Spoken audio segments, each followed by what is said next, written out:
I was speaking with a client today about his world and his universe and what was happening in his world, and he mentioned something to me which I thought was very interesting. He told me that every day that he starts work, he'll write down kind of a junk drawer list, a list of everything that's on his mind or in his drawer, and then he'll prioritize it by what's important and what's urgent. And he'll know what's urgent, what's time stamped that I need to get done, but also what's important. What are the recurring tasks that are going to be on my to-do list, if you will, every day, because they're just really important to work on, because they're going to help move my business forward or my life forward or my relationships forward. And he was sharing with me how he learned this from the Franklin Covey Institute and how their trainings are really smart and can help a lot of people. Now, I've learned this concept through training, and you need to prioritize what movements are important to do, what movements are important for a healthy, functioning individual. The number one movement I can think of is gait, is walking. Everything should be built around, in our system, making walking easier, making being in gravity easier. And you can get a lot of things done with a bench, with a squat, with a deadlift, with a pull-up, with a push-up, as long as you can reference it back to gait. Now, there are going to be more urgent things that need to be accomplished, and these would look like you have pain in your ankle, pain in your knee, pain in your hip, your shoulder, your neck. You need to focus and operationalize those areas. And what does operationalize mean in this sense? What I mean is they need to function independently, like a unit. Your shoulder needs to move well with your scapula before you go to do a push-up or do a pull-up or do a pull-up hold, because you want the shoulder to be healthy and well integrated into your upper thoracic area, with your neck, and with your hips. So prioritization, when you choose and select exercises, is as important like if you were selecting what to do in life.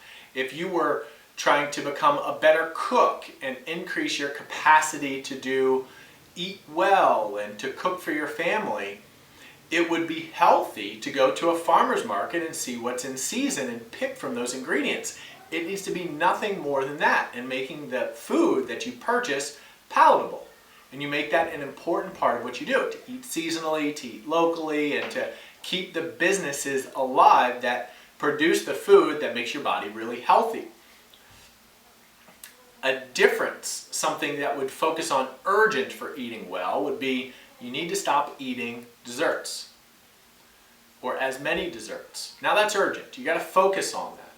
But is it really important in the big picture to stop eating as many desserts? Well, I think you should be rewarded with desserts, and I think desserts are healthy, but there is no vitamin dessert deficiency. And most often we really become dependent upon these sweets for a sense of reward. But going back to what's important to being a healthy, functioning individual and eating well, you try to work back in seasonal foods, less processed, no more than really 4 ingredients. And this way, when you have the occasional dairy, if you're dairy intolerant, or gluten, or the desserts, or whatever you choose as a reward, it's not your main way of doing it. Why? Because you have more important ways of eating. And this just happens to be an indulgence.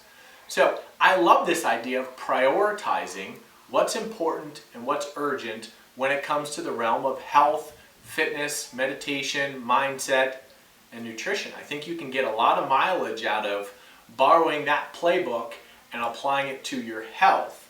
Now, you might need to speak with somebody like myself, or somebody well educated in the health and fitness field and who has done this for decades, in order to flesh out a strong, supportive narrative that is not just keeping you in your comfort zone, but pushing you towards your growing edge until you have really mastered the integration of healing, health, and wellness in your being and in your lifestyle with your loved ones, your friends, and all of those extended relationships. But the main point is, if you can prioritize what's important for you to do to be a healthy individual. That's just health. What are the urgent areas in your life where if you focus on them and you either extinct a behavior, so there's a time stamp to it, there's some urgency. Today, I will not eat a dessert. It's urgent and important that I make sure I don't do that every day. So if you can identify what's important and some urgency around some tasks that you need to do or not do on a regular, even daily basis, I think these are some healthy ways of looking at the field and making some real positive changes. So if you enjoyed this, check out DominicSessa.com, check out my YouTube, my Instagram, and if you're on my newsletter, thanks for being here. We'll talk again soon.